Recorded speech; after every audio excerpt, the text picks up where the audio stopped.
Boa tarde a todos, dando continuidade, ao curso de atualização em eletrônica para sistemas embarcados.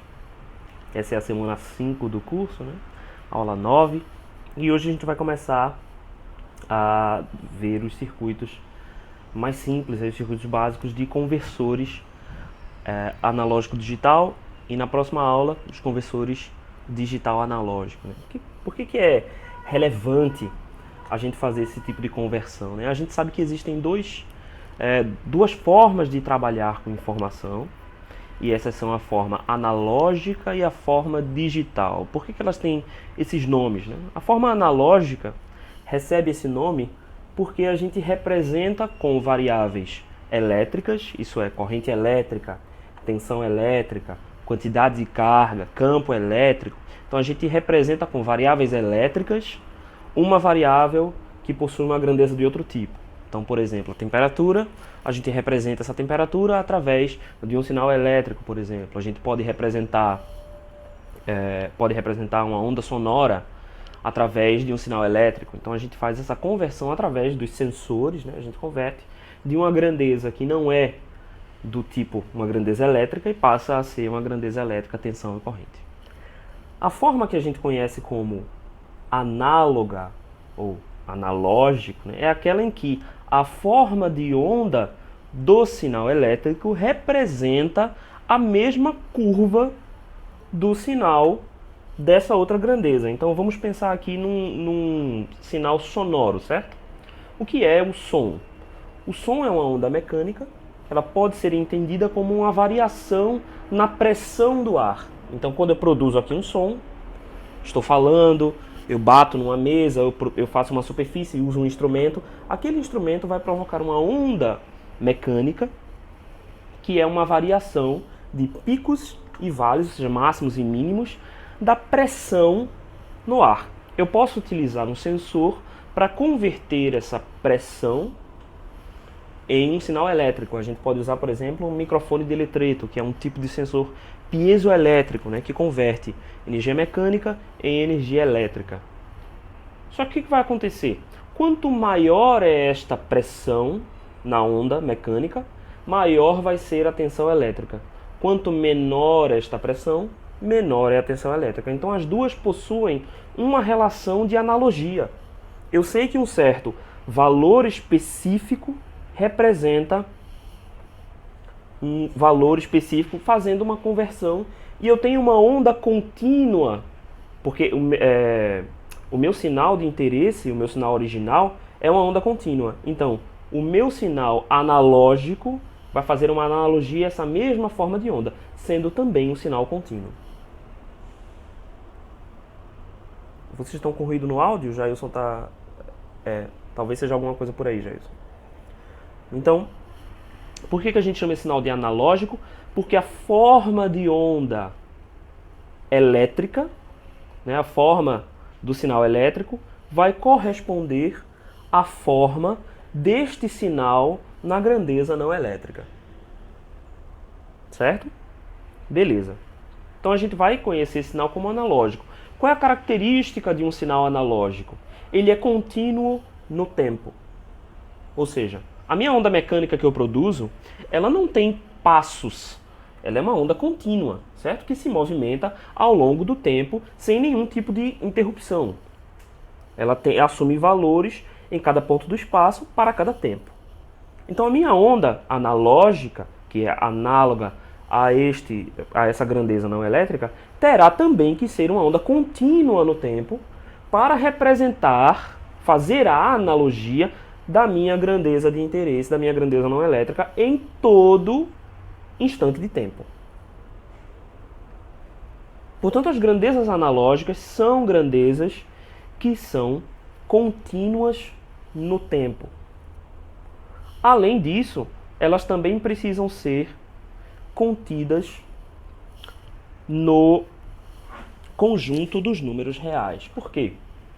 Porque a minha grandeza de interesse, seja ela, por exemplo, uma onda mecânica, a minha pressão naquele ponto específico, naquele instante de tempo específico, ela pode assumir qualquer valor entre uma pressão máxima e uma pressão mínima. Então a minha grandeza, quando eu converto através do sensor para a grandeza elétrica, ela também precisa ter toda a variação de sinais. Então a gente convencionou a chamar um sinal de analógico quando a informação desse sinal depende da forma de onda que esse sinal carrega. E esta forma de onda é contínua no tempo e contínua também no seu valor de tensão ou no seu valor de corrente, se ele for uma onda de tensão, um sinal de tensão, um sinal de corrente. Agora, o que é um sinal digital? Um sinal digital é um sinal em que a gente limita quais são as representações possíveis e passa a trabalhar com variáveis que são contáveis. Porque são contáveis, a gente lembra aí de uma relação entre contar nos dedos, e é daí que vem a palavra digital, né? Digital é uma palavra que tem a ver com a questão da contagem nos dedos, né? Então a variável digital é aquela variável que a gente não possui infinitas representações. A gente tem um número finito de representações. Vamos supor que a gente esteja trabalhando com uma variável digital de 2 possíveis valores. Ela só pode assumir 2 estados, certo? Então a gente pode chamar esses estados de estado 0 e estado 1. Por exemplo, uma lâmpada, ela ou está acesa ou está apagada, né? Então a gente pode definir o estado dessa lâmpada com 2 únicas variáveis, ligado ou desligado. Só que isso quando a gente só tem um bit de informação. E a gente vai denominar bit justamente essa informação que pode possuir 2 únicos valores, os valores 0 e 1. Esse valor 0 e 1 é uma abstração, né? Mas quando a gente vai representar esta abstração 0 e 1 dentro de um circuito, a gente precisa defini-la através de uma grandeza, que pode ser, por exemplo, a grandeza tensão elétrica. E aí a gente vai escolher níveis de tensão e representar estes níveis de tensão com esses bits, que são uma abstração da ideia que a gente quer expressar. Certo? Então, no caso, a gente pode escolher, se forem os níveis TTL, o bit 0 para ser representado por tensões de 0 volts. E o bit 1 para ser representado por tensões de 5 volts. Qual que é a grande diferença na interpretação dos sinais? Se eu tenho um áudio, por exemplo, e nesse áudio eu possuo uma onda, o momento em que essa onda passa pelo 0 volts e depois quando essa onda passa para 0,1 volt, por exemplo, a diferença de tensão entre esses 2 pontos é significativa para a reprodução de áudio. Porque isso implica uma alteração direta na pressão da onda mecânica que eu quero representar através dessa tensão, caso a minha variável seja analógica. Mas caso a minha variável seja digital, se eu tenho 0 ou 0.1, os dois serão interpretados como nível lógico 0. Porque o importante no digital é eu compreender se aquele meu nível lógico vai ser interpretado como 0 ou como 1. Vocês estão entendendo? Não sei se está fazendo muito sentido o que eu estou falando aqui. Certo? Beleza. Então, existirão certas variáveis que vão ter um caráter mais analógico, outras vão ter um caráter mais digital. Então, por exemplo, se eu quero representar números inteiros, eu posso fazer uma representação desses números inteiros através de variáveis digitais. Por quê? Porque os números inteiros são contáveis. Mas se eu quero fazer a representação de uma grandeza que é não contável, então eu preciso fazer uma conversão. O que vai ser essa conversão? Eu vou escolher níveis, e esses níveis de tensão vão representar um certo intervalo de tensão dentro daquele domínio que pertence aos números reais. O que isso quer dizer? Se eu tenho, por exemplo, uma tensão que pode variar livremente entre 0 e 5 volts, ela pode assumir quaisquer valores entre 0 e 5. Mas se eu preciso representar isso de forma digital, o que eu vou fazer? Eu vou criar subgrupos, subintervalos do meu intervalo 0 e 5. Eu posso criar, por exemplo, 4 intervalos. Vamos supor que eu crio... Não, vamos dizer que eu crio 5 intervalos, certo? Então eu vou representar de 0 a 1, de 1 a 2, de 2 a 3, de 3 a 4 e de 4 a 5. Imagine que eu peguei o meu domínio, que vai de 0 a 5, e quero transformá-lo numa imagem, que será uma imagem digital. Vamos supor que eu vou representá-lo por uma imagem digital. Se eu utilizo esses 5 subintervalos, eu não vou conseguir representar toda e qualquer possibilidade do sinal analógico, mas eu consigo representar dentro de qual intervalo a minha variável analógica se encaixa na minha representação digital. Sim, Miquel, a gente está falando sobre conversores AD. A apresentação ainda está na página 1. Certo? Então, o que eu tenho? Eu estou primeiro comentando para depois a gente entrar nos circuitos mesmo. Certo? Então, se eu tenho 5 intervalos de saída, esses intervalos de saída são contáveis. Então, eu posso representar esses intervalos de saída por uma forma de representação contável, que serão os números naturais, que podem ser escritos na sua forma binária e, portanto, podem ser representados por um conjunto de bits. Então, o que é a conversão AD? Eu estou convertendo um domínio dos números reais em uma imagem que é representada por uma representação contável, um número finito de intervalos. Então, se eu vamos continuar com esse exemplo aqui.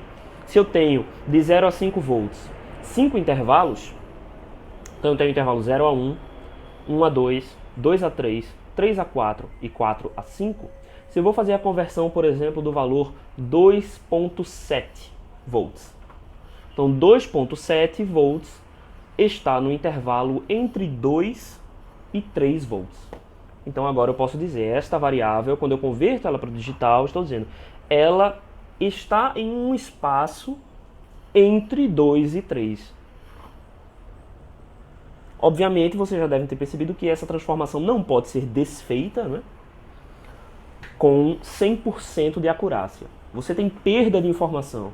E essa perda de informação a gente chama de erro de quantização.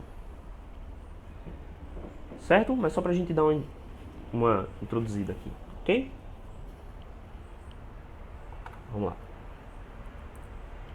Beleza. Qual que é o tratamento típico de sinais quando a gente está falando de análise de sinais, ou amplificação, ou interpretação de sinais, enfim. Temos um sinal qualquer, ele é um sinal de áudio, é um sinal de vídeo, é um sinal de temperatura. Este sinal existe no universo e a gente quer medir esse sinal, transmitir esse sinal, interpretar esse sinal de alguma forma. É óbvio que a gente pode fazer a maioria das operações que a gente faria totalmente com a eletrônica analógica. Isso é possível. Mas por que não é inteligente fazer isso? Como a gente estava discutindo, o sinal analógico é extremamente dependente da sua forma de onda. Então, se a forma como o meu áudio se altera ao longo do tempo é de alguma forma distorcida, essa distorção é então propagada à maneira como a gente interpreta esse sinal. O sinal analógico é extremamente suscetível aos efeitos de ruído, interferências e não idealidades do circuito, né? Então, todo esse tipo de problemas interferem dentro dos sinais analógicos. A gente não tem esses problemas nos sinais digitais. Por quê? Porque como os sinais digitais a gente pode escolher a distância entre as duas representações, é necessário um tipo de ruído muito forte para fazer com que um bit 1 chegue a interferir tanto ao ponto de tornar-se um bit 0. Vocês estão entendendo o que eu estou falando? Então, como eu tenho 0 e 5 volts na minha representação digital, é necessário um tipo muito grande de interferência para fazer o bit voltar de 5 para 0. Além disso, a gente pode utilizar códigos corretores, redundância. Então, o mundo digital é extremamente mais poderoso em relação à sua robustez contra interferências e ruídos. É também muito mais fácil, em uma mídia digital, criar cópias. Por quê? Porque você não precisa manter a integridade da forma de onda, mas apenas a integridade da interpretação. Então, se por alguma razão você perdeu um bit ou dois, você ainda pode utilizar códigos corretores de erros para poder recuperar essas informações. Então, é muito mais fácil lidar com o armazenamento digital. Quem talvez tenha a minha idade ou um pouquinho mais, deve se lembrar na infância de ter trabalhado com fitas magnéticas, né? Que são aquelas fitas que a gente tinha a fita cassete e as fitas de vídeo.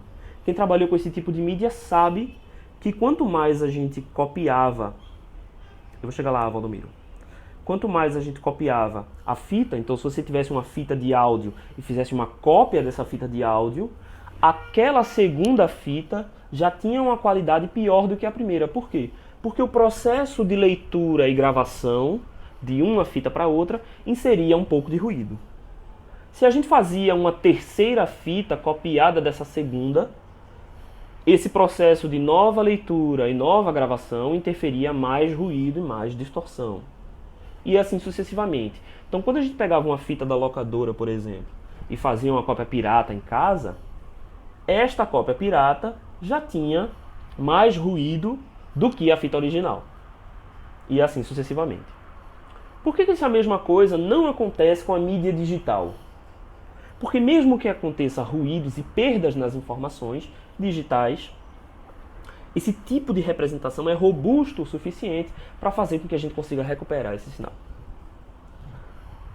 Uma outra vantagem dos circuitos digitais é que os circuitos analógicos exigem um circuito físico que represente aquela função. Então, se eu quero elevar uma tensão ao quadrado, eu preciso ter um circuito físico que faça esta elevação ao quadrado. Então, eu preciso ter algum circuito que tenha esta característica. Em geral, o que a gente faz? A gente pega um circuito não linear, por exemplo, um transistor bipolar de junção. Como ele é não linear, ele vai gerar vários harmônicos. Um deles vai ser o harmônico de segundo grau. Esse harmônico de segundo grau vai possuir um termo quadrático que a gente consegue filtrar. Mas veja quantas operações a gente tem que fazer, e todas elas vão inserindo erros, distorções, ruídos. A gente tem um problema de correntes que precisam ser medidas o tempo todo, certo? A gente tem que garantir que os componentes vão operar dentro da sua banda. Então é muito mais complexo a gente fazer ele através de circuitos analógicos, porque todos eles estão mais suscetíveis a esses problemas. Então, se a gente quer ter um circuito de alta fidelidade, é mais difícil fazer ele de maneira analógica. No circuito digital, a gente vai realizar isso através de circuitos digitais. Então, registradores, deslocadores, somadores, são outros tipos de operação. Mas a vantagem das operações digitais é que elas são, novamente, menos suscetíveis a erros. O problema do sinal digital é que ele não consegue reproduzir absolutamente, fielmente o sinal de entrada. Por quê? Haverá sempre um erro de quantização. Qual que é a grande vantagem? A gente consegue diminuir o erro de quantização. Para diminuir o erro de quantização, o que a gente tem que fazer é aumentar a quantidade de bits na representação digital. Então vamos voltar àquele exemplo de bits que eu tenho a representar de 0 a 5, certo? Então, se eu estou representando de 0 a 5, qual que são os meus intervalos de representação? 0 a 1, 1 a 2, 2 a 3, 3 a 4, 4 a 5, tendo 5 subintervalos. Imagine agora que em vez de 5 subintervalos, eu tenho 10 subintervalos. Então, se eu tenho 10 subintervalos, eu vou de 0 a 0.5, 0.5 a 1, 1 a 1.5, 1.5 a 2, vocês entenderam. Então, agora meus passos, em vez de serem passos de 1 em 1 volt, são agora passos de meio em meio volt. O que isso significa? A minha representação tornou-se mais precisa. Porque aquele bit que eu queria representar de 2.7, por exemplo, ele agora não está mais em uma incerteza entre 2 e 3. Ele agora está numa incerteza entre 2,5 e 3. Então eu tenho uma precisão maior na minha representação. E, naturalmente, quanto maior é a quantidade de bits que eu utilizo para representar, menor vai ser o erro de quantização. Com as técnicas que a gente tem, já desde a década de 70 e 80, de VLSI, ou seja, integração em larga escala, e que não pararam naquela década, pelo contrário, né, já são cada vez mais modernas, a gente consegue aglomerar em um único espaço uma enorme quantidade de informação digital. Então aquilo que era antes um problema da quantidade de bits e da capacidade computacional do sistema digital, hoje não é mais um problema de forma alguma.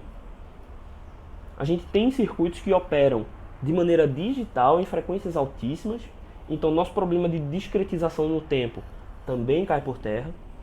Então, em linhas gerais, onde é que a eletrônica analógica vai ser utilizada em um sistema qualquer? No início do sistema, ou seja, na interface entre o sensor e o seu sistema digital, qualquer que ele seja. Por quê? O sensor está lidando diretamente com a variável, com a conversão dessa grandeza não elétrica para uma grandeza elétrica. Então, a natureza da maioria dos sensores é analógica. Um sensor digital é, na real, um sensor que já faz uma interpretação de uma variável analógica e ele já converte para você num formato digital. Então, o DHT-11, por exemplo, que a gente viu na semana passada, ele não é um sensor digital. Ele é um sensor analógico que faz uma conversão analógico-digital e entrega para você um sinal num formato digital. Certo? Mas a rigor, na natureza, não existe um sensor digital.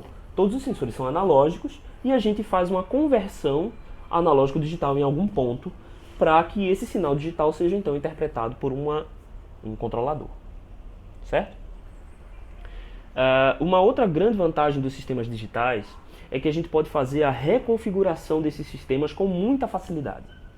Então, sistemas digitais, microcontroladores, né, eles vão rodar um certo grupo de comandos específicos que a gente pode chamar de firmware, ou programa, que a gente grava naquele microcontrolador. Se de repente no futuro você quiser mudar a operação desse seu circuito, desde que você utilize os mesmos periféricos, você pode reconfigurar esse sistema para fazer uma coisa diferente, um firmware diferente. É exatamente isso que você faz quando você instala um aplicativo no seu celular, por exemplo. Claro que num nível de complexidade muito maior, mas ali o que está por trás de tudo aquilo são bits, são representações eletrônicas de informações. Então é a mesma câmera, é o mesmo speaker que o seu celular utiliza para produzir som, é o mesmo microfone, é a mesma tela, são as mesmas entradas, mas quando você faz a atualização do firmware do seu celular, a atualização do Android, a atualização do iOS, ou quando você instala um aplicativo novo, essencialmente o que você está fazendo é dando ao seu equipamento uma série de comandos novos em uma outra ordem. Isso é impossível de fazer no mundo analógico, a não ser que você troque o circuito. Então, se você tem um aparelho telefônico antigo, né, como o aparelho telefônico era analógico, né, muitos anos atrás, ele não podia simplesmente baixar um outro aplicativo e agora o seu celular envia mensagens. Isso não existe. Aquele hardware não conseguia fazer isso. Então, o rádio digital tem essa possibilidade da reconfiguração de maneira muito simples. Então, hoje, não faz nenhum sentido falar em tratamento de sinal de outra forma que não seja tratamento de sinal digital.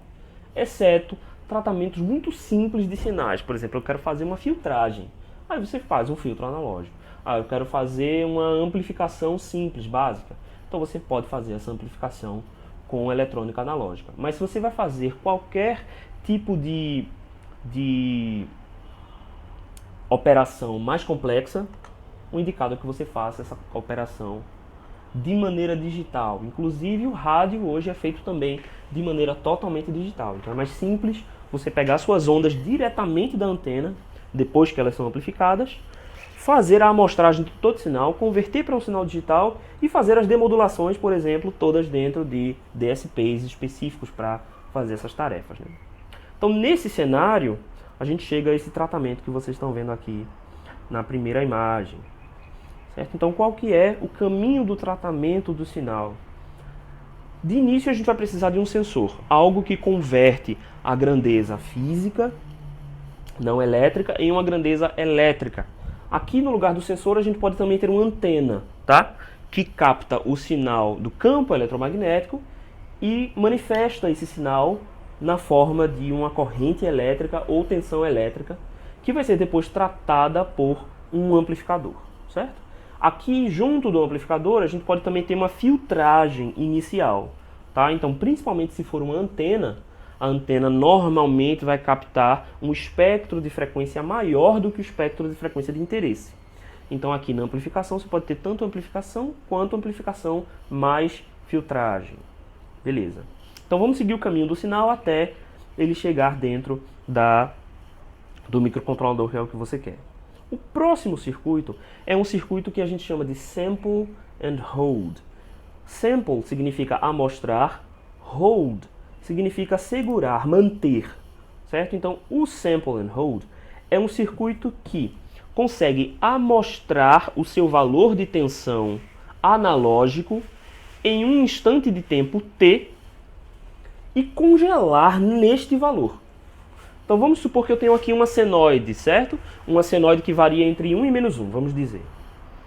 Então, se esta minha senoide está saindo do sensor, passou por um amplificador, certo? E aí, na entrada do sample and hold, eu tenho essa senoide, vamos dizer que meu ganho foi 3. Então, a minha onda vai variar entre menos 3 e 3. Uma senoide, certo?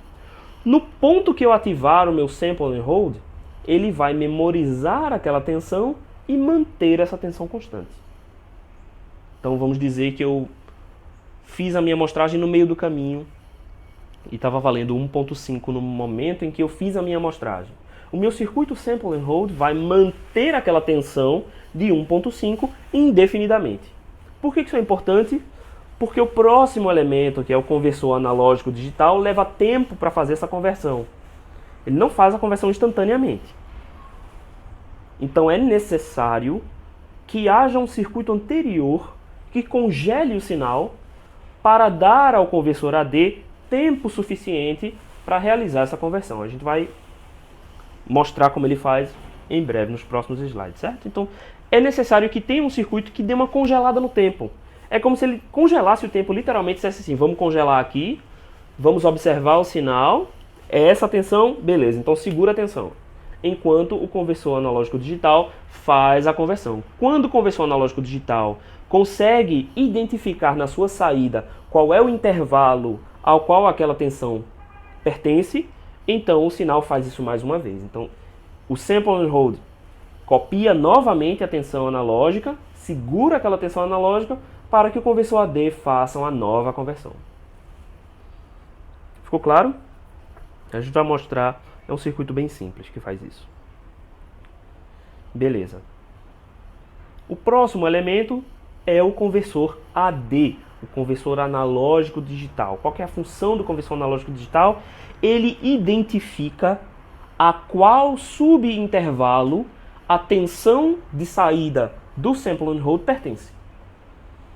Então, no exemplo da gente, a gente tem, vamos supor que fosse novamente, de 0 a 5 volts com 5 representações. Então, 0 a 1, 1 a 2, 2 a 3, 3 a 4, 4 a 5. Então, se entrou uma certa tensão, digamos que seja esse 1,5, o papel do conversor AD é identificar 1,5 volts está entre as tensões 1 volt e 2 volts. É só isso que ele tem que fazer. Mas, obviamente, como a gente já discutiu aqui, esta resposta é uma resposta que pode ser representada num subconjunto dos números naturais.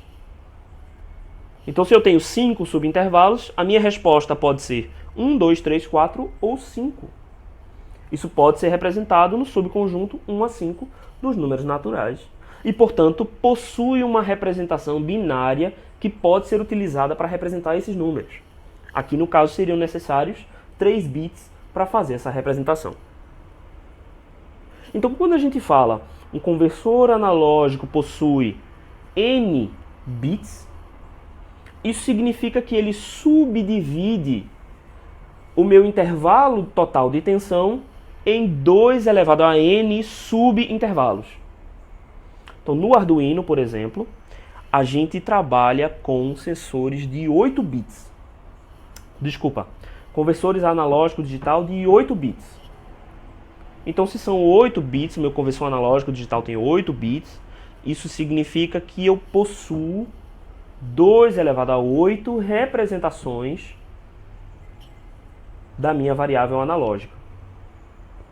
E aí vocês devem lembrar no Arduino, quem já trabalhou, que a gente pode mudar a tensão de referência. A gente pode usar a tensão de referência 5 volts e pode usar a tensão de referência 3.3 volts.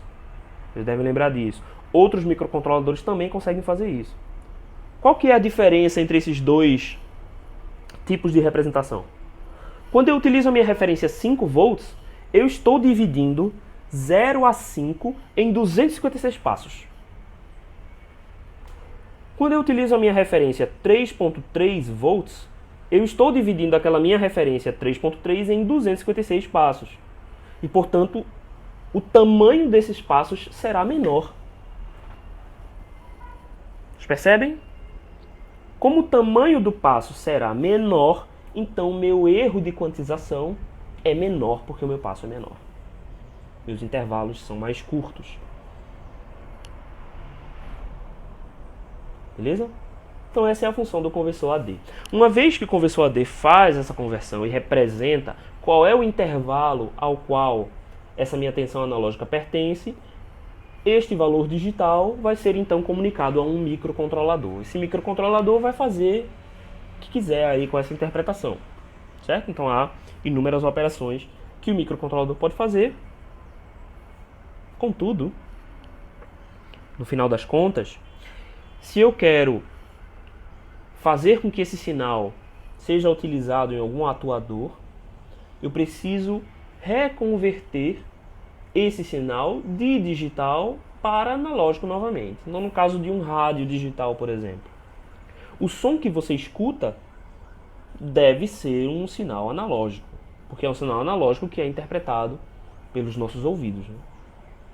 Então, aquele rádio digital precisa desfazer a conversão, e aí esse processo de desfazer a conversão a gente chama de conversão digital analógico, ou conversão DA, sendo o contrário da conversão AD.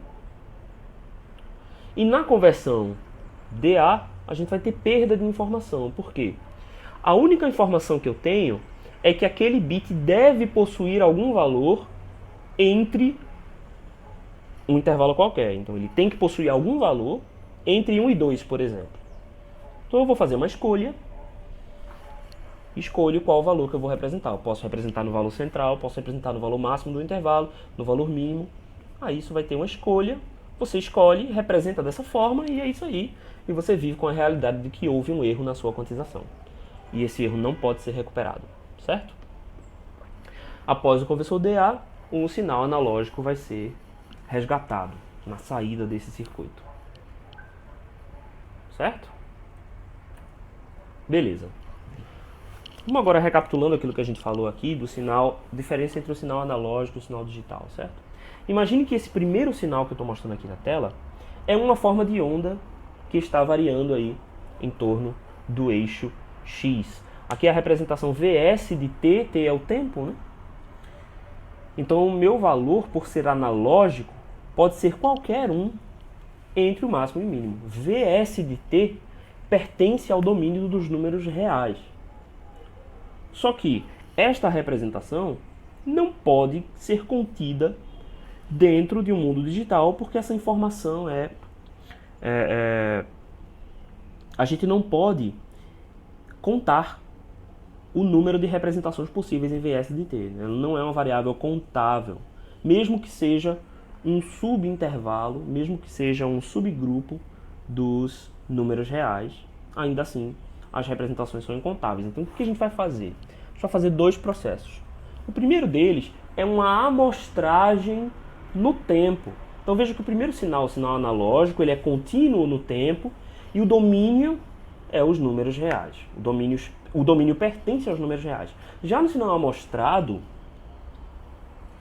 eu tenho sinais discretizados no tempo, ou sinais discretos no tempo.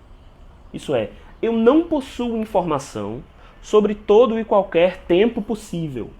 Eu só coleto informação em tempos que são múltiplos de um tempo inicial t0. Então, em T0 eu faço uma leitura, em T1 eu faço uma leitura, em T2 eu faço outra leitura, T3 e assim sucessivamente. Então, eu vou perder informação do que acontece neste sinal em alguns pontos do tempo. Existem teoremas que se dedicam a estudar qual que é a frequência que precisa ser utilizada. E é uma área de discussão aí de princípios de comunicação. Mas como uma regra geral, a sua frequência de amostragem deve ser 2 vezes a frequência máxima que você quer reproduzir. Então, em áudios, por exemplo, se a audição humana só consegue escutar até 20 kHz, a audição humana média consegue escutar até 20 kHz. Então, se você tem uma taxa de amostragem de 40 kHz, você consegue representar bem os áudios com todas as frequências que um ouvido humano típico consegue escutar. Então, para áudios de grande fidelidade, a gente precisa de pelo menos 40.000 amostras por segundo. Então, cada intervalo desse T0, T1, T2 deve ter o período equivalente a 40.000 amostras por segundo, no áudio, por exemplo, para áudio, certo? E isso vai depender de cada tipo de sinal diferente que você quer reproduzir. Áudios com grande fidelidade, obviamente, amostram mais do que 40.000 por segundo, mas 20K é a frequência máxima aí da audição, certo? Média. Ok, beleza, mas ainda assim, a gente amostra no tempo, então o tempo está discretizado, mas o meu eixo Y, certo? O domínio, a imagem aqui nesse sinal, mas o domínio no sentido de, por ele ser a entrada do sistema, né? Então ainda meu domínio está nos números reais. Eu posso ter qualquer representação dentro daquele intervalo. Então o que eu faço? Agora eu vou amarrar essas representações aos seus subintervalos. Então eu vou aproximar este valor, o valor instantâneo, no sinal amostrado, eu vou aproximá-lo do sinal digital no valor de tensão mais próximo, de forma a eu poder representá-lo dessa próxima forma, que é o sinal digital, que é discreto no tempo, mas além disso, pertence ao domínio dos números inteiros. Certo? Então a minha representação aqui no eixo Y será contável. Então eu não posso ter qualquer valor entre 0 e 1. Ou eu tenho o valor 0, ou eu tenho o valor 1. Ou eu tenho o valor 0 ou o valor 1, ou eu tenho o valor 1, 0, se eu tiver uma representação binária agora, né? Então se eu tenho 2 bits, eu tenho os valores 0, 0, 0, 1, 1, 0, 1, 1. E nenhum outro valor possível. Então meus valores são contáveis. Qual que é a vantagem disso? A gente pode criar uma representação digital finita para armazenar isso dentro de um computador. Então é extremamente importante que eu delimite domínio e imagem que a gente vai trabalhar para que seja discretizado, porque a partir desse momento, se eu tenho uma variável com tempo finito, eu consigo representá-la num arquivo que tem fim. Vocês estão entendendo o que eu quero dizer? Não sei se estou sendo claro o suficiente. Então vamos lá. Beleza. Então como é que a gente faz uma relação de entrada e saída? Aqui nesse gráfico que vocês estão vendo aqui à direita, a gente tem no eixo X a representação do sinal analógico na entrada e no eixo Y a representação dos sinais digitais, aqui com a representação de 3 bits. Então o que essa representação de 3 bits quer dizer? Eu vou ter 8 possíveis combinações, 000, 001, 010, e assim até 111 é a última representação. Então tenho 8 possíveis representações. Se eu tenho 8 possíveis representações, eu posso ter 8 diferentes intervalos e associar a minha tensão de entrada a um desses intervalos. Então qual vai ser o meu passo? Meu passo vai ser representado por essa primeira equação que está aqui, que é o ΔV, a diferença na tensão, aqui no caso vai ser de 0 a 5, 5 volts, dividido por 2 elevado a n, em que n é o número de bits do meu conversor, ou da minha representação digital. Então aqui no caso vai ser 8, se a gente fizer essa divisão, dá 625 milivolts.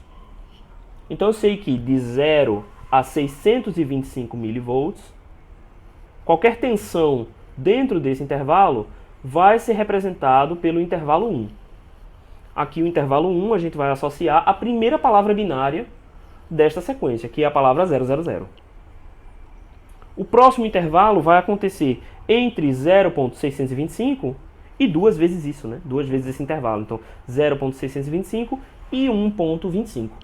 Então, qualquer valor contínuo entre 0.625 a 1.250 será representado pela segunda palavra binária 001.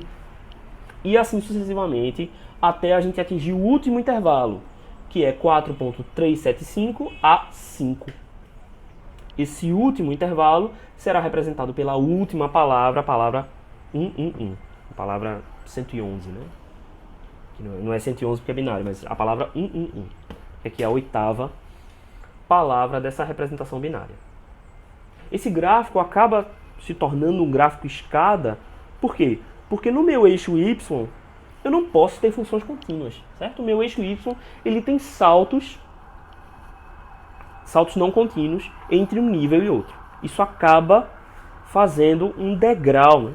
Por isso que às vezes a gente chama essa função de diagrama escada, que ele parece uma escadinha assim, né? Qual que vai ser o erro de quantização? O erro de quantização é o meu passo dividido por 2. Por quê? Qual que é a minha incerteza, certo? Se eu marquei qualquer ponto no intervalo, vamos voltar àquela nossa representação 0 a 1, que é mais fácil de visualizar. Se eu tenho uma representação que vai de 0 a 1, qualquer valor no intervalo de 0 a 1 estará a, no máximo, meio volt de distância do seu valor representado ao seu valor real. Certo? Por quê? A distância entre esses intervalos é no máximo 0,5 volts, onde quer que você coloque a sua entrada. Então, se a minha entrada está mais próximo de 0, meu erro é pequenininho. Se ela está mais próximo de 1, meu erro também é pequeno. Então, no máximo, o que vai acontecer é um erro de 0,5. Então, meu erro de quantização é metade da minha largura de passo. Beleza? Todo mundo consegue olhar para esse gráfico e interpretá-lo corretamente? É esse gráfico que vocês vão ter que levantar na atividade de vocês. Tá?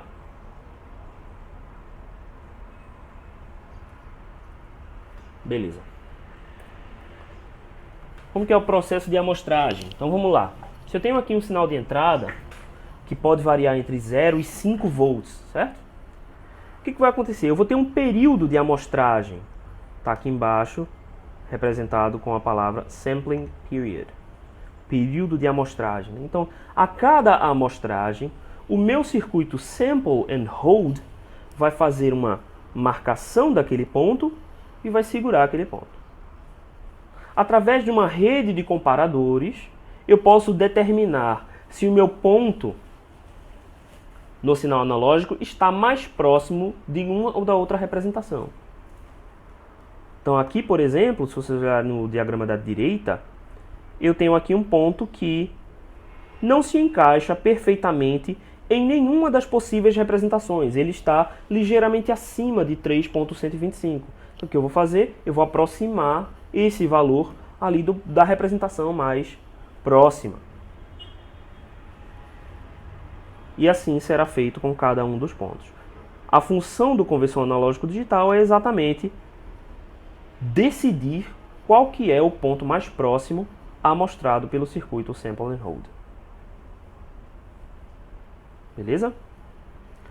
Portanto, o erro de quantização máximo, como indicado aqui na direita, será metade do intervalo.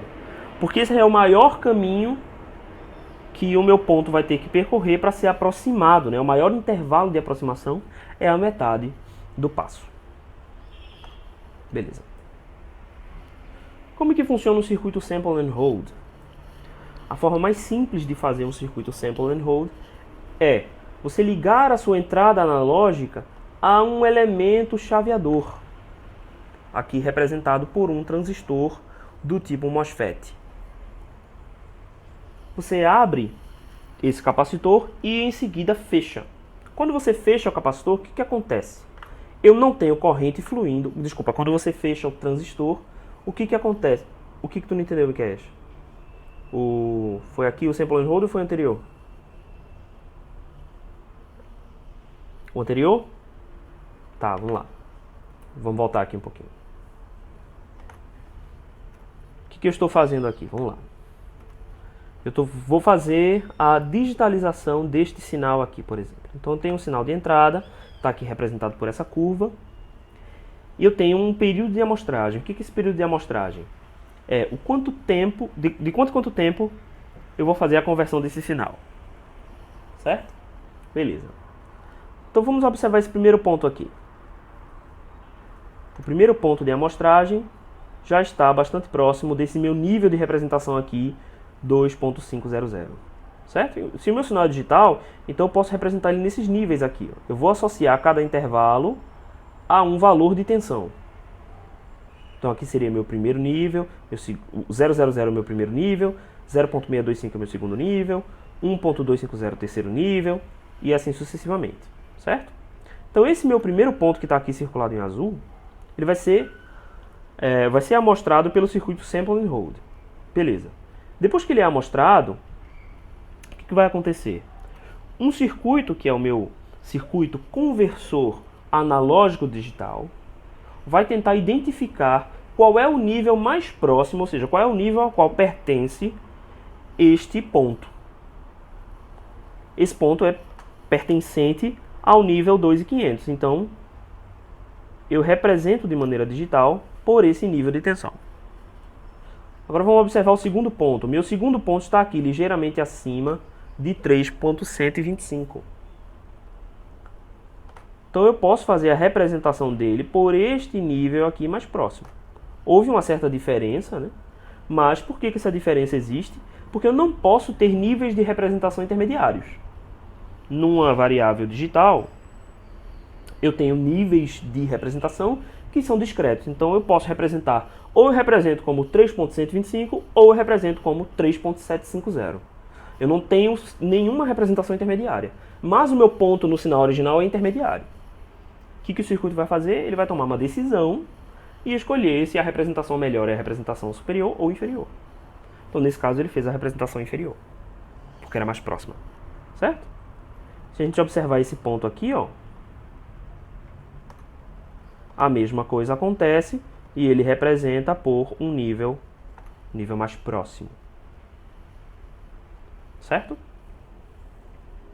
Então o que eu estou fazendo? Eu estou convertendo, ou melhor, convertendo não, eu estou representando o meu sinal analógico, eu escolho pontos no tempo, faço a amostragem pelo Sample and Hold, seguro essa tensão no meu circuito e o meu conversor analógico vai tomar uma decisão de qual é o nível de tensão mais próximo daquele ponto.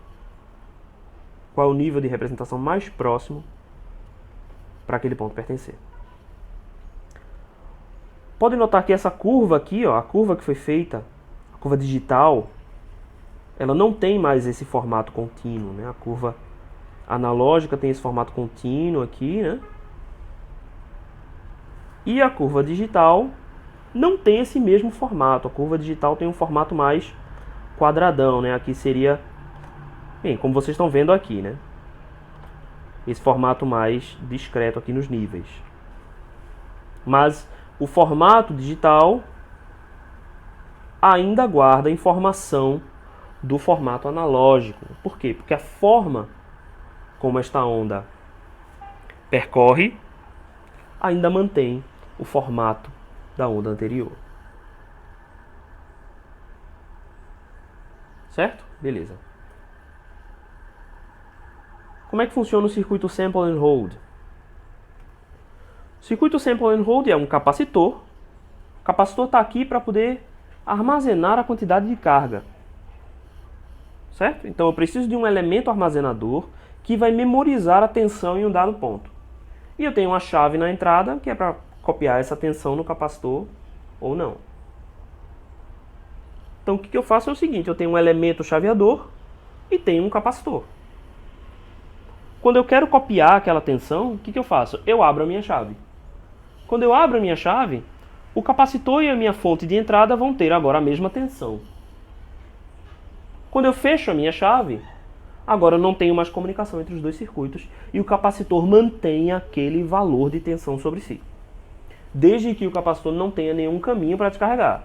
Então, aqui na saída do meu capacitor, eu preciso ter algum elemento de impedância infinita, né? Eu preciso garantir que a minha corrente nessa direção aqui da setinha verde é zero para que o meu capacitor não descarregue. Ou ao menos que o meu capacitor descarregue lentamente o suficiente para que essa descarga seja desprezível no tempo necessário para que o meu conversor analógico digital faça o seu trabalho. Então, basicamente, o circuito Sample and Hold é um elemento armazenador e uma chave de entrada. Quando eu quero fazer a amostragem, o que eu faço? Eu coloco um pulso nesse capacitor. Desculpa, no capacitor não, eu coloco um pulso no transistor, faço com que ele abra. Então a tensão do capacitor e do sinal de entrada vão igualar-se. Quando eu fecho o meu controle de entrada, então meu capacitor vai manter aquela tensão constante. É simples assim. Agora vamos dar uma olhada nos circuitos dos conversores. O conversor AD mais simples é o que a gente chama de conversor AD do tipo flash. O que é esse conversor? A gente está aqui discutindo que a gente está subdividindo o intervalo contínuo do sinal de entrada em subintervalos contáveis. E a gente está fazendo essa divisão, né, em função do número de bits. Aqui a gente tem um conversor AD flash de 4 bits. Desculpa, 4 bits não, de 2 bits. Se ele tem 2 bits, quantos subintervalos ele pode ter? 4 subintervalos, que é 2 elevado a 2. 4 subintervalos. Então, se eu tenho a minha tensão de referência, qualquer que seja aqui, eu estou chamando ela de VREF. No nível TTL, a minha tensão de referência é 5 volts, por exemplo.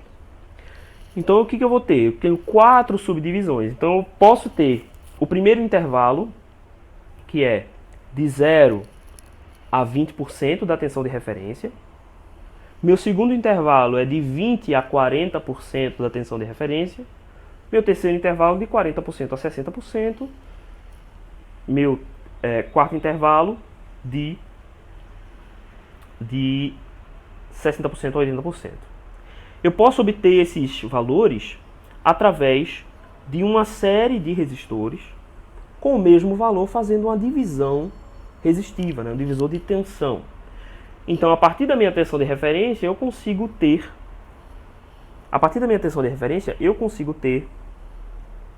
níveis de referência que são múltiplos, ou divisores, né, deste meu nível de referência original. Beleza. O que eu faço com a minha tensão de entrada? Coloco ela em uma série de comparadores. Então eu sei que a minha saída será maior ou menor do que as minhas comparações sucessivas de referência. Vamos imaginar que o meu sinal de entrada tenha 0,5 V de referência.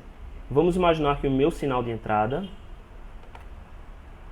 seja 0,5 VREF. Então vamos dizer que esse cara daqui é 0,5 VREF.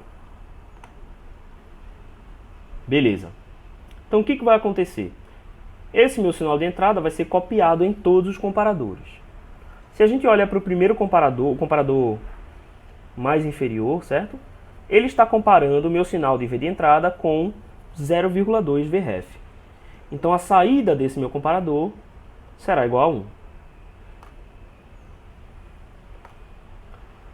A saída do meu segundo comparador será também igual a 1, por quê? Eu estou comparando 0,5 VREF com 0,4 VREF. E a saída dos outros dois comparadores será igual a 0.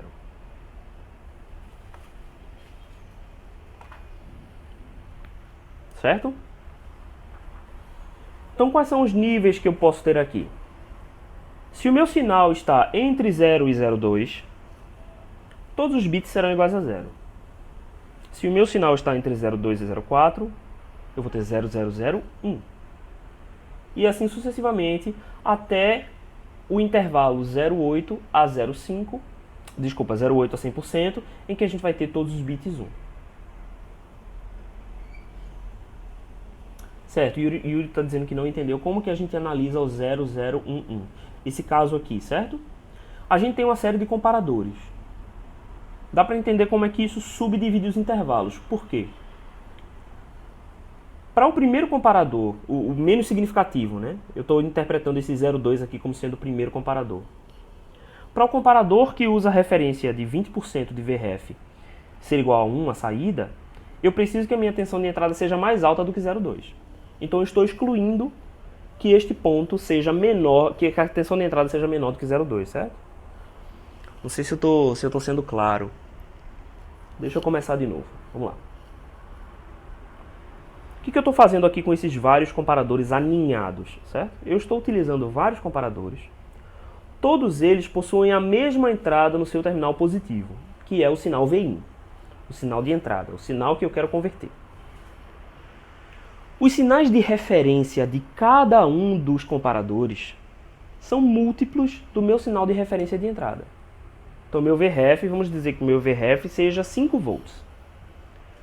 Então, no meu primeiro comparador, lá embaixo, o comparador menos significativo, eu vou ter 20% de 5. No próximo, eu vou ter 40% de 5. E aí, 60% de 5, 80% de 5. Então, se o meu sinal está entre dois desses níveis, ele vai ativar todos os comparadores do nível para baixo e não vai ativar nenhum dos comparadores dali para cima. Certo?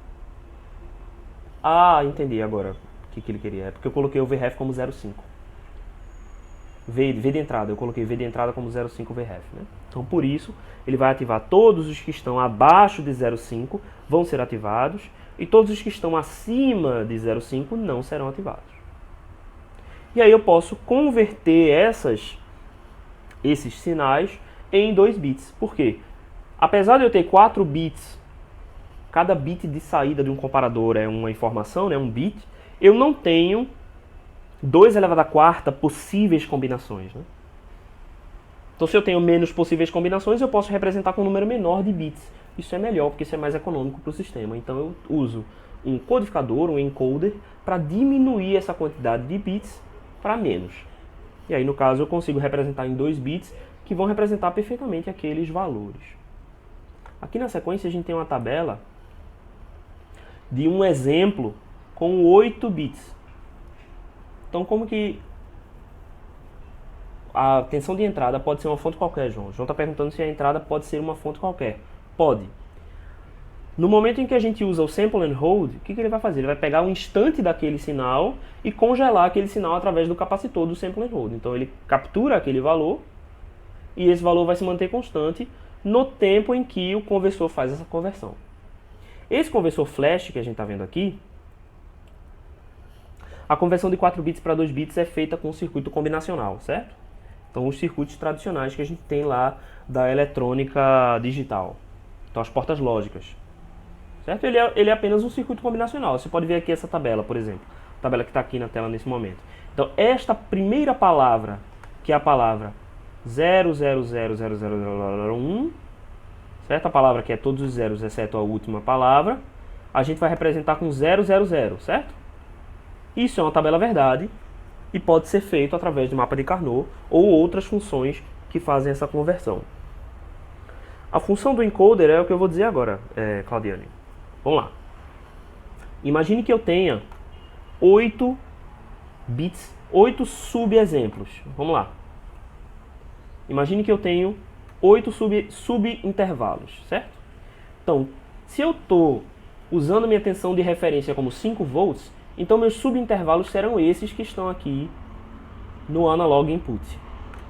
Então, meus intervalos são de 0 a 0.625, de 0.625 a 1.250, e aí até o último intervalo que está entre 5 e 4.375.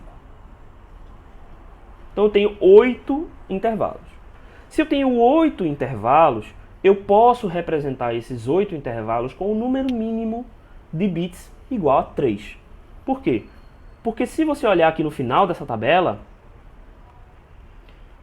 nessa outra parte aqui, ó, eu tenho todas as possíveis combinações de bits 000, 001, 010, certo? As 8 possíveis combinações. Então, se eu estou dividindo o meu intervalo em 8 intervalos, eu só preciso de 3 bits. Só que qual que é o problema? Por conta da minha estrutura de circuitos, eu vou ter que ter 8 comparadores. Como aqui, como esse exemplo, é 4 bits eu tenho, desculpa, 2 bits, são 4 subintervalos, eu tenho que ter 4 comparadores. Quem serão os comparadores aqui, nesse caso aqui, ó? Os comparadores serão em 0.625, 1.250, esses são os níveis de comparadores que eu vou usar. Quando eu fizer aqueles meus divisores na entrada, eu vou usar esses caras aqui como os meus comparadores. E quem são as minhas saídas possíveis? A minha saída possível é essa primeira aqui, que é só o primeiro foi ativado. Nessa segunda opção aqui, 2 comparadores foram ativados. Mas sempre que o meu comparador 1 for ativado, o meu comparador 0 também será ativado. Porque normalmente, se a minha tensão de entrada ativou o primeiro comparador, ele vai ativar... Desculpa, se ativou o comparador número 1, ele vai também ativar o comparador número 0. Supondo que o 0 é o que tem a menor referência de comparação. Certo? E assim sucessivamente. Então, eu não posso ter outras palavras exceto essas aqui. No código central, né? Nesse código que está aqui no meio. Essa é a saída. O código que está aqui no meio é a saída direta dos comparadores. Então, se aqui eu só tenho 8 possibilidades também, eu posso criar uma relação direta entre esta representação da saída dos comparadores a um código binário mais tradicional. Qual que é a vantagem? Eu me livrei aqui de 5 bits. Eu diminuí de uma representação de 8 bits para uma representação de 3 bits, que eu sei que é a representação mínima, porque eu tenho só 8 subintervalos. Então a vantagem disso é a gente conseguir compactar a representação do código. Não faz sentido eu ter 8 bits se eu não vou ter 256 intervalos. Se são só 8 intervalos, então eu represento eles em 3 bits. Certo? Por uma questão de tamanho de código. Então a desvantagem do conversor AD do tipo Flash é que você precisa fazer esse encoder. E esse encoder é feito com portas lógicas, mas já existem circuitos integrados que fazem esse tipo de conversão. Já tem circuitos integrados que fazem isso. Tá? Beleza, ok. O segundo tipo de conversor é o conversor AD do tipo rampa. A vantagem desse conversor é que ele não utiliza uma quantidade tão grande de amplificadores operacionais. Ele utiliza apenas um amplificador operacional. O que ele faz é o seguinte: ele incrementa o valor da referência. Veja aqui, no nosso caso anterior, o que a gente tem? No caso anterior a gente tem 0,2, 0,4, 0,6 sendo comparados todos ao mesmo tempo. O que o conversor do tipo rampa faz? Ele passa a fazer essa comparação, só que uma por vez. Então ele compara primeiro com o primeiro nível, o nível mais sensível, depois ele passa para o próximo nível. Então ele vai mudando esse valor aqui, ó, do DAC, e cada novo ciclo de comparação, ele vai aumentando a tensão. Vocês estão entendendo? Então eu comparo primeiro com o 0.3125, depois eu comparo com o 0.6250 e eu vou aumentando o nível de tensão até eu encontrar. Então o conversor ADC do tipo rampa, o que ele faz efetivamente é uma busca por esse valor. Então ele sabe qual é o passo de comparação, ele coloca um valor no comparador. Tá, o meu valor atual é maior do que o valor de entrada? Não, então aumenta. É maior agora? Então ele continua aumentando, faz sucessivos incrementos até encontrar qual é o valor correto. Então, obviamente, agora a gente precisa de um elemento que consiga fazer a computação, consiga fazer o controle desse sistema. Então, o comparador flash, dado uma entrada analógica, ele vai dar uma saída instantânea. O comparador AD do tipo rampa, não. Ele vai começar a incrementar o contador e esse contador vai incrementar a tensão de saída. Para isso você precisa de um conversor digital analógico, né? Um conversor DA. Então o que ele vai fazer aqui? Vamos supor que eu tenho um nível de entrada qualquer. Então eu boto aqui na minha entrada os níveis. Eu começo meu contador em 0000. 0000 vai representar um certo nível de tensão. Esse nível de tensão atingiu o meu nível de entrada? Ainda não. Então ele faz um incremento no contador. O contador passa a valer 0001 e a minha tensão de representação aumenta. Certo? Como que funciona o incremento? Certo? A gente precisa de um elemento chamado contador. Ele é um circuito específico cuja única função é fazer contagens. Então ele gera esses valores aqui. Então, esses valores que vocês estão vendo aqui na tabela, né? C3, C2, C1, C0. Então ele gera o valor 0000. Quando você coloca um pulso na entrada, ele gera o próximo valor, que é 0001. Você também pode fazer isso com a saída de um microcontrolador, certo? Então você está fazendo a incrementação na sua variável. Essa variável vai depois ser colocada na entrada de um DAC e ele vai representar na saída um nível lógico. Tem duas formas que a gente pode fazer. A primeira delas é a aproximação para baixo, o arredondamento para baixo, que vai interpretar que a sua saída no DAC vai ser igual ao valor mínimo do intervalo, ou seja, se o meu intervalo é entre 0 e 0.3125, aqui no caso para 4 bits, eu vou representar a saída do meu DAC como valor mínimo, valor 0. E a gente tem o arredondamento para cima, o up round, que representa a tensão na saída do intervalo como a tensão mais alta, 0.3125.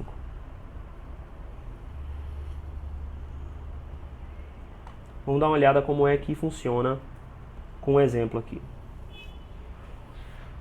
Vamos supor que a minha entrada analógica possui 2 volts e eu estou usando o método de arredondamento para baixo.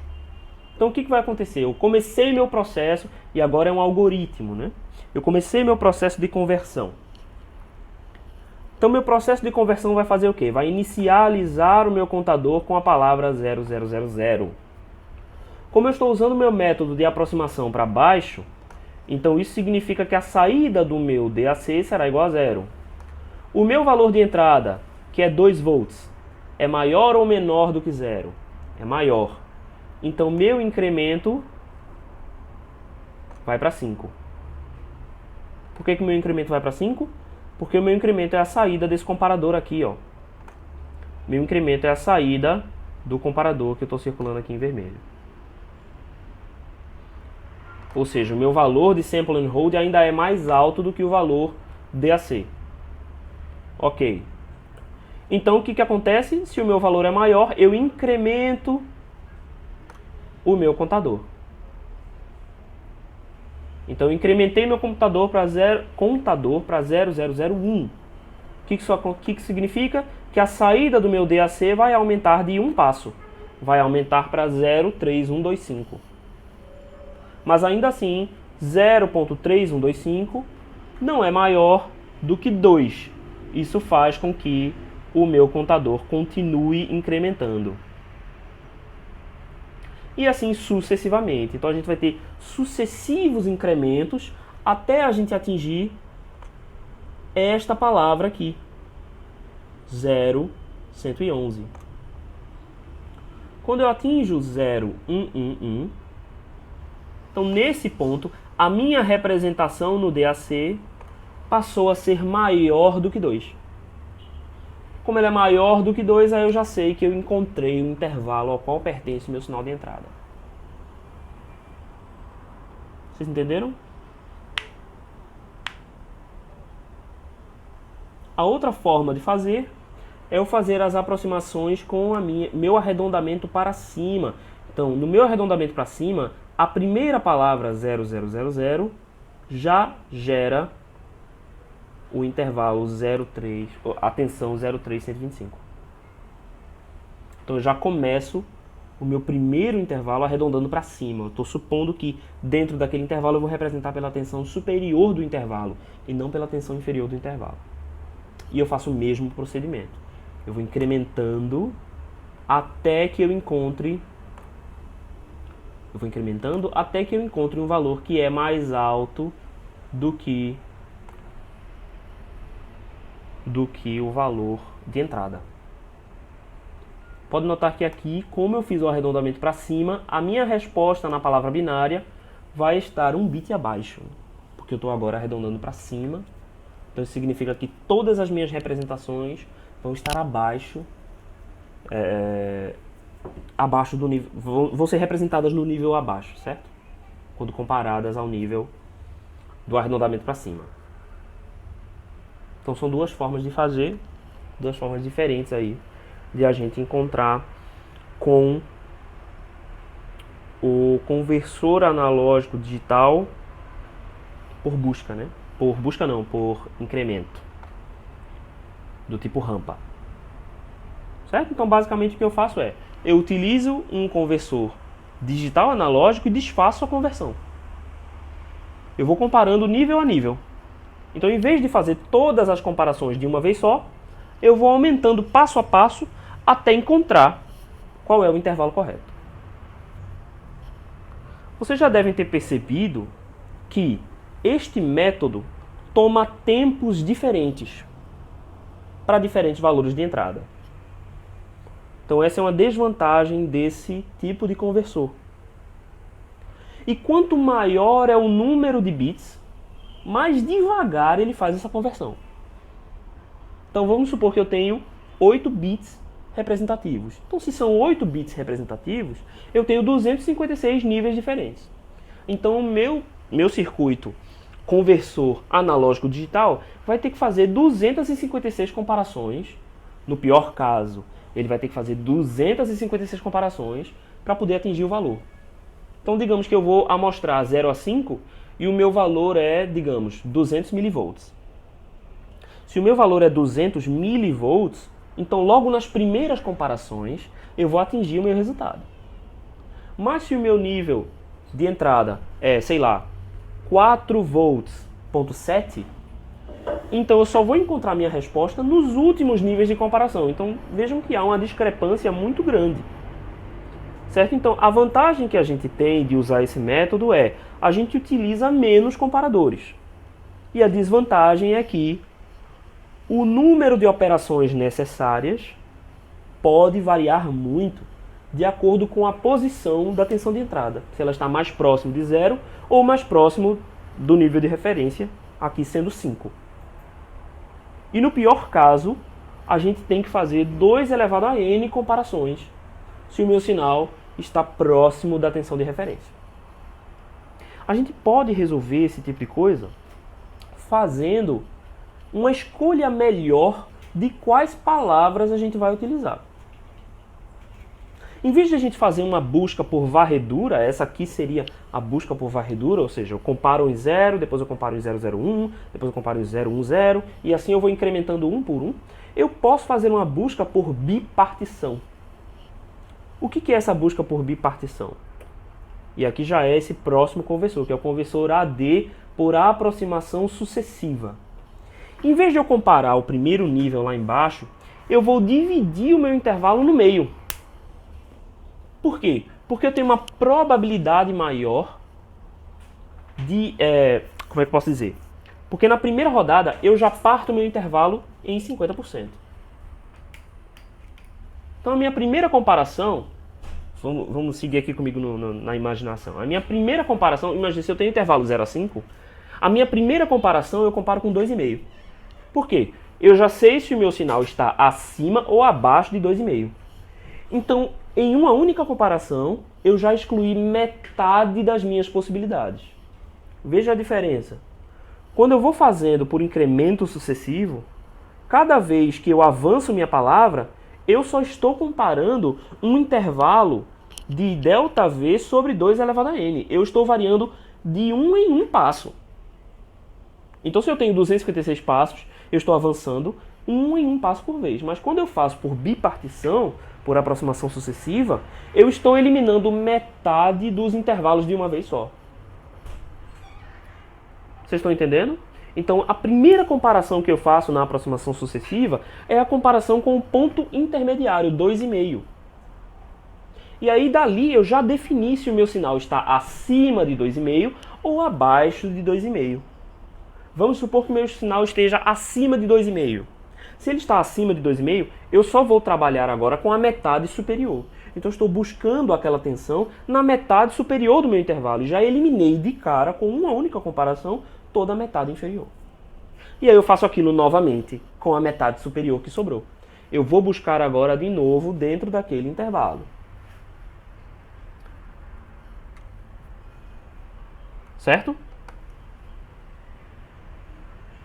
Então aqui, ó, por exemplo, vamos imaginar que eu estou procurando nessa tabela, vamos dar uma olhada nessa tabela aqui, certo?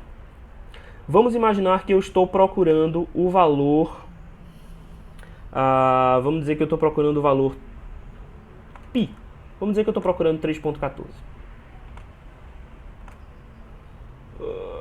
3.14. Deixa eu ver se eu consigo escrever 3.14 aqui, só para a gente deixar marcado aqui. Eu estou procurando o valor 3.14. Nessa tabela aqui, que está aqui à esquerda. Então, qual é a primeira comparação que eu vou fazer? Eu vou traçar uma linha central aqui e vou comparar esses dois valores. Fiz uma comparação. Meu valor 3.14 está acima ou abaixo dessa linha? Podem ver que essa linha aqui partiu exatamente em 2.5, certo?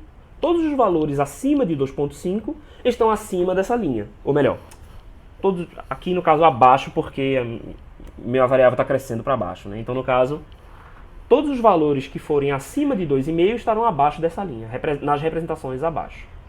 E todos os valores menores que 2,5 estarão acima. Então, como eu sei que a minha tensão de entrada é maior do que 2,5, eu posso fazer isso através do meu comparador, eu já elimino toda essa parte aqui. Então, já eliminei metade das minhas possibilidades em uma única busca. Além disso, veja só o que aconteceu aqui. Opa, eu fiz alguma besteira aqui, não foi? Vou mover isso aqui do lugar. Vamos lá. Isso.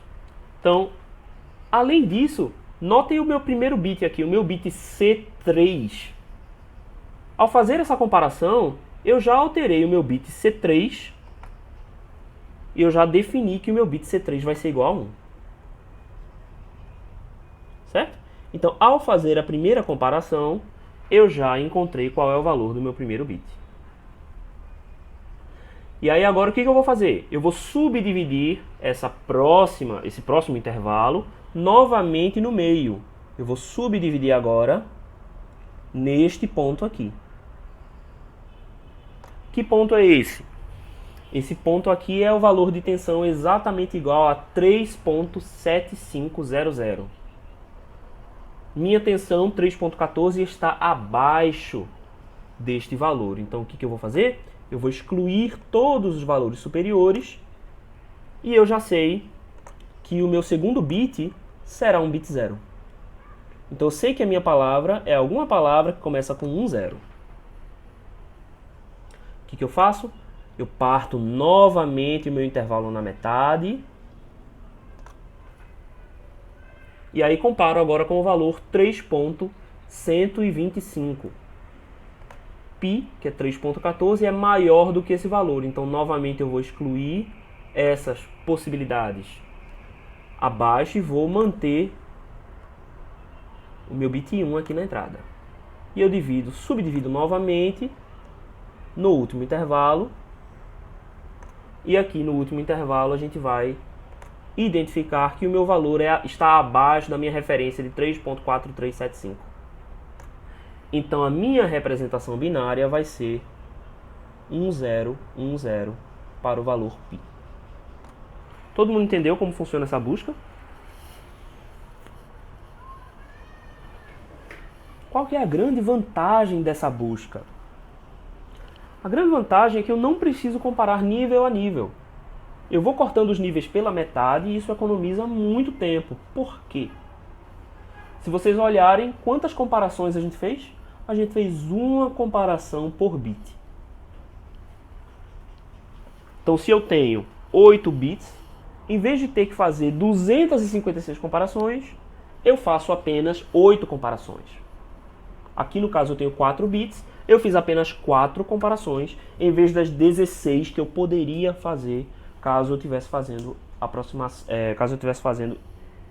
o conversor por rampa. Certo?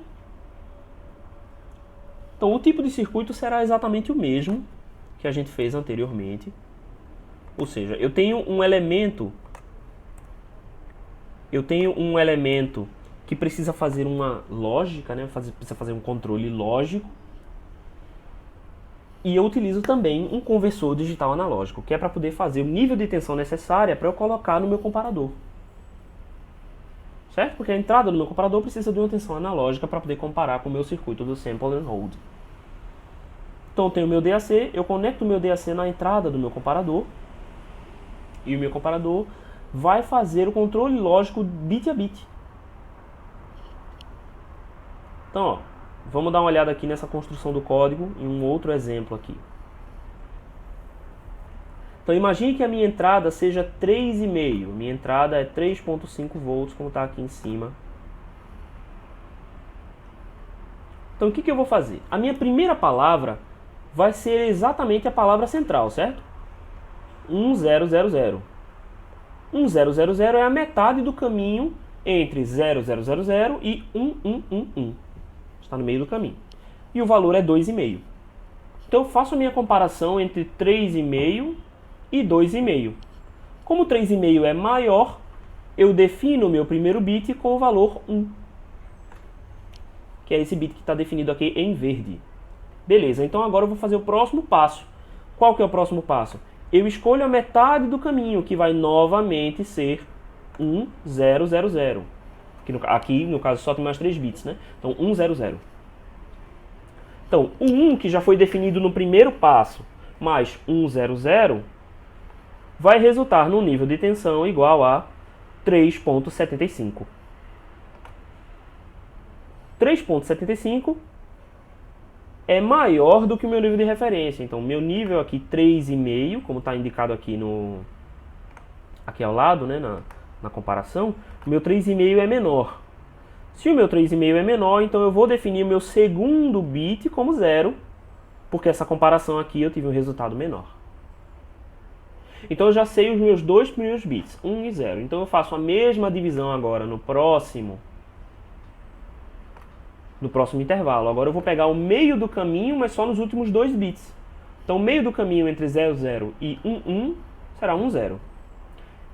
Esta palavra binária completa agora, 1010, representa 3,1250.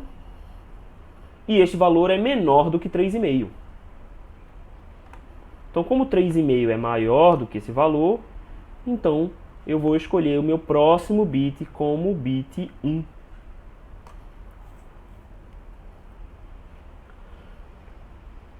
Meu último bit agora vai ser definido por esses dois últimos níveis de tensão aqui.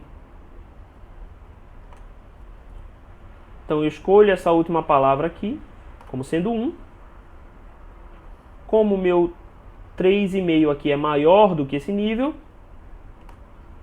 como meu 3,5 é maior do que 3,4375, então meu bit de saída é igual a 1. Se ele fosse menor, então eu iria atribuir esse último bit 0. Então aqui é um outro exemplo aqui mais claro de como é que a gente atribui esses valores, né? Então, por atribuições sucessivas, eu consigo em 4 laços aqui para um DAC de 4 bits, eu consigo em 4 comparações obter qual é o valor final aí desse dispositivo. Certo? Então essas são algumas formas de fazer, as formas mais simples. A desvantagem dessas últimas duas formas, basicamente, se você vai fazer alguma forma de comparação, o legal é que ou você faça da primeira forma, tipo flash, ou você faça dessa forma por buscas sucessivas, né, por aproximações sucessivas. Né? Por quê? A forma intermediária é extremamente lenta. Então esta última forma é bem mais rápida porque ela toma muito menos ciclos, né? Muito menos ciclos de comparação. A diferença maior entre as duas é que a comparação do tipo flash ela é feita no mesmo instante de máquina. Isso é muito importante, essa é a principal diferença. O tipo flash já possui todos os comparadores na entrada, então você não precisa ficar mudando e buscando o nível de comparação. Ela já tem todos os possíveis níveis de comparação na entrada. Então em um único comando ela já realiza a amostragem mais rapidamente. Então se você precisa de uma amostragem mais rápida, o ideal é que você utilize um comparador do tipo flash. Compara muito mais rapidamente. Se você tem tempo para fazer a comparação mais lenta, mas você tem um problema de hardware aí, tipo, você não quer aumentar o seu hardware, então você consegue fazer ela por busca com um hardware menor, certo? Com um hardware mais enxuto. E aí vai depender de, em geral, esse periférico vem no próprio microcontrolador, né, já vem integrado. E aí quando você vê qual é o tipo lá no seu datasheet, se você encontrar, você já vai saber qual é o tipo de conversor analógico digital que ele usa e as implicações. Então nesse segundo caso aqui, por exemplo, se o seu microcontrolador utiliza um conversor analógico digital que utiliza aproximações sucessíveis, o resultado é que quando você solicitar uma conversão analógico digital, esta conversão não estará pronta no mesmo ciclo de máquina. Vai demorar um tempo para que o seu dispositivo faça essa conversão, e aí depois é que essa conversão vai estar pronta para você fazer a leitura e possível tratamento do sinal. Então, é basicamente isso. O trade-off que acontece aqui é o seguinte: no tipo flash, é uma conversão mais rápida, é uma conversão em um único ciclo de máquina, mas utiliza muito mais hardware para isso. Na conversão por aproximações sucessíveis, a gente tem menos requisito de hardware, é mais simples, contudo, a gente interrompe a máquina por um número de ciclos maior, basicamente um ciclo a cada bit do seu conversor, certo? E a complexidade desse último caso também é maior, né? Porque você vai precisar de um controlador para poder fazer esse controle lógico aqui. Beleza, pessoal? É isso. Hoje a gente vai ficar por aqui. Na próxima aula a gente continua com os conversores digitais analógicos. Tem alguma dúvida?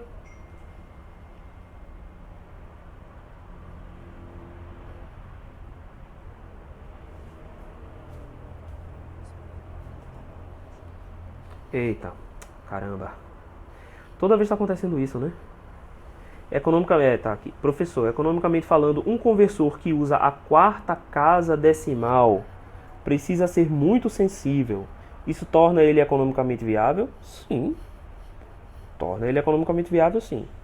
Quando você está falando quarta casa decimal, você está falando quarta casa decimal de volts? Então, 1 milivolt. 1 milivolt não é absurdamente preciso, não. Então, se você tem o circuito correto para fazer isso e consegue fazer dentro do microcontrolador, 1 milivolt não é tão difícil, não. 1 milivolt é muito difícil quando a gente faz uma prática com protoboard. Aí 1 milivolt é problemático. Mas quando a gente tem circuitos integrados, certo? Então a gente trabalha muito melhor, a gente consegue ser muito mais sensível em relação a isso. Agora, é claro, quanto mais sensível é o seu comparador, quantos mais bits você precisa, mais caro ele vai ser. Certo? Mas quarta casa decimal, acho que não é... Quarta casa decimal, no caso, seria centenas de microvolts. Dá pra fazer, certo? Agora você vai precisar de um conversor mais especializado, um circuito que seja mais preciso, né? Pra fazer isso.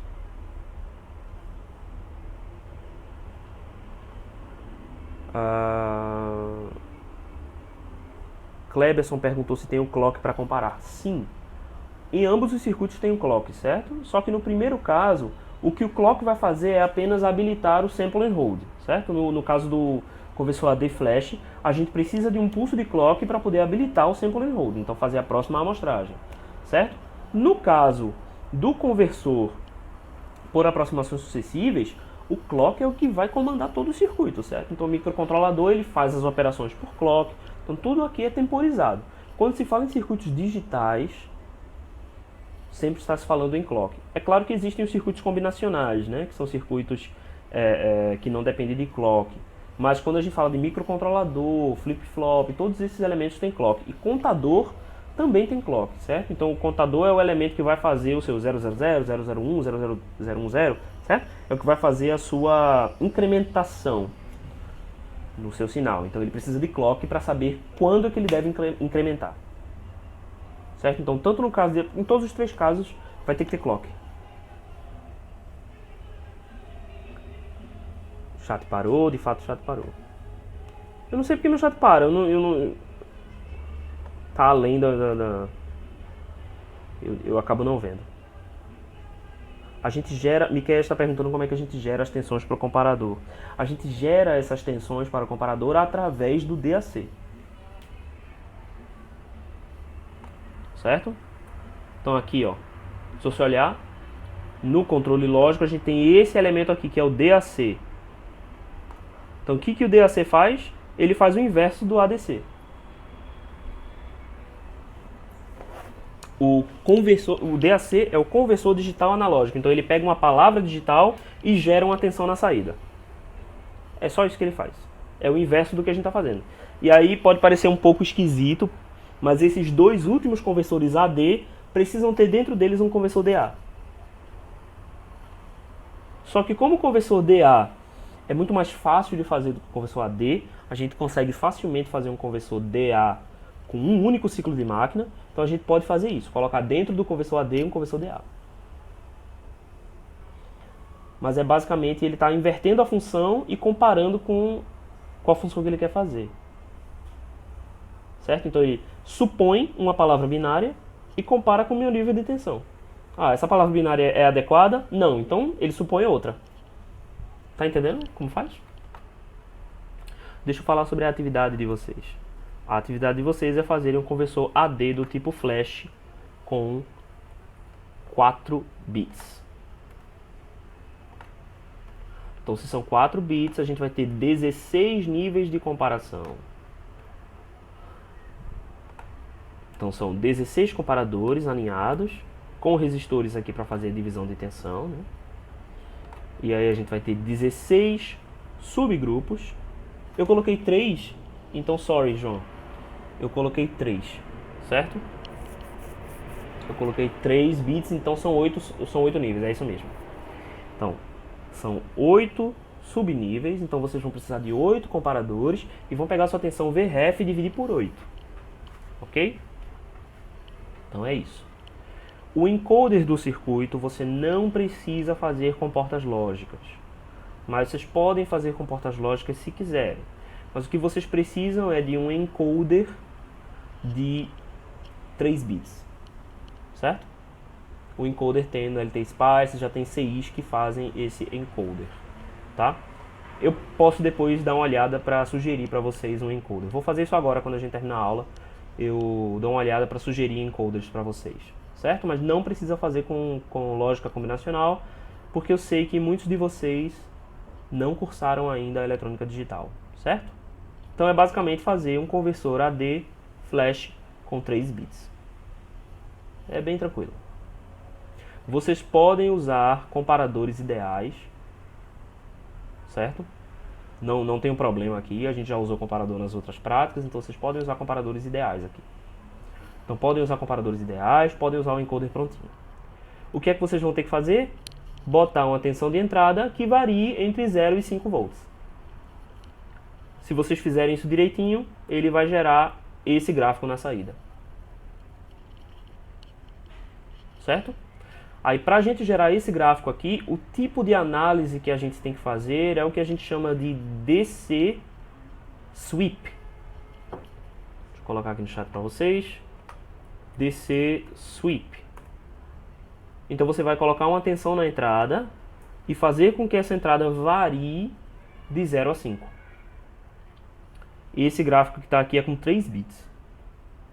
O gráfico que está na tela agora é 3 bits. Então, vocês têm que obter exatamente esse gráfico aqui. Sem tirar nem pôr. Mesmos níveis de tensão e mesmos níveis de digitais. Certo? Então, é basicamente esse gráfico. Ok? Então, fazer um circuito que levante esse gráfico através desse tipo de conversor AD. Com 3 bits, ele vai ter 8 comparadores e o encoder, que eu vou dar uma olhada agora qual referência eu passo para vocês. Beleza, pessoal? Então é isso. Até a quarta-feira. Até mais.